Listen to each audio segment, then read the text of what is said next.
সবাইকে সংবাদ এক নজরে স্বাগত। সঙ্গে আছি মাহমুদ হোসেন।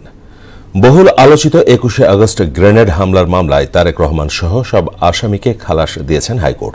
রায়ে আদালত বলেছেন, গ্রেনেড হামলার মামলার বিচার অবৈধ ছিল, যা আইনগতভাবে টেকে না।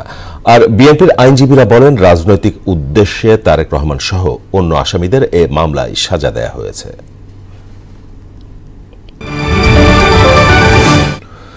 21শে আগস্ট গ্রেনেড হামলা মামলায় হাইকোর্টের রায়ে ন্যায় বিচার প্রতিষ্ঠিত হয়েছে বলে জানালেন বিএনপির সিনিয়র যুগ্ম মহাসচিব রুহুল কবির রিজভী। বলেন, আওয়ামী লীগ রাষ্ট্রশক্তিকে ব্যবহার করে অবৈধভাবে তারেক রহমান সহ অন্যদের বিরুদ্ধে সাজা দিয়েছিল।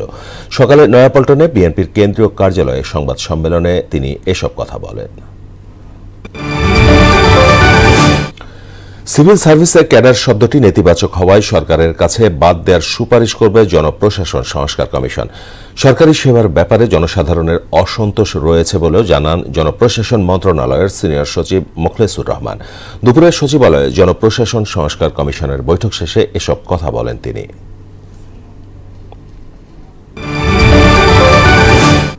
পোশাক খাতের শ্রম ব্যবস্থাপনার উন্নয়নের মধ্যে ও দীর্ঘমেয়াদী পরিকল্পনা প্রণয়ন করার কথা জানিয়েছেন শ্রম মানবাধিকার কমিশনের চেয়ারম্যান সৈয়দ সুলতান উদ্দিন আহমেদ। রাজধানীতে এক অনুষ্ঠানে তিনি একথা বলেন। এতে মালিকরা বলেন, কঠিন বাস্তবতার কারণে শিল্প সম্পর্কের সঙ্গে নিজেদের মানিয়ে নিতে পারছে না শ্রমিকরা। ঘূর্ণিঝড় ফিনজলের আঘাতে ভারত ও শ্রীলঙ্কায় ১৯ জনের মৃত্যু হয়েছে। এর মধ্যে ১৬ জনেরই মৃত্যু হয়েছে শ্রীলঙ্কায়, অপর ৩ জন ভারতের। শনিবার বঙ্গোপসাগর থেকে ধেয়ে এসে দুই দেশের উপকূলে আঘাত হানে ঝড়টি। এদিকে মালয়েশিয়া ও থাইল্যান্ডে ভারী বর্ষণের সৃষ্ট বন্যায় ১২ জনের প্রাণহানি ঘটেছে। এসো দেশ বদলায়, পৃথিবী বদলায়। প্রধান উপদেষ্টা প্রফেসর ইউনূসের বক্তব্যকে তারুণ্যের উৎসব ২০২৫-এর মূল স্লোগান করেছে যুব ও ক্রীড়া মন্ত্রণালয়। আসছে ৩০ ডিসেম্বর বিপিএল এর মাধ্যমে শুরু হওয়া উৎসব শেষ হবে ফেব্রুয়ারিতে সাফ অনূর্ধ্ব-২০ নারী চ্যাম্পিয়নশিপের ফাইনালের মধ্য দিয়ে।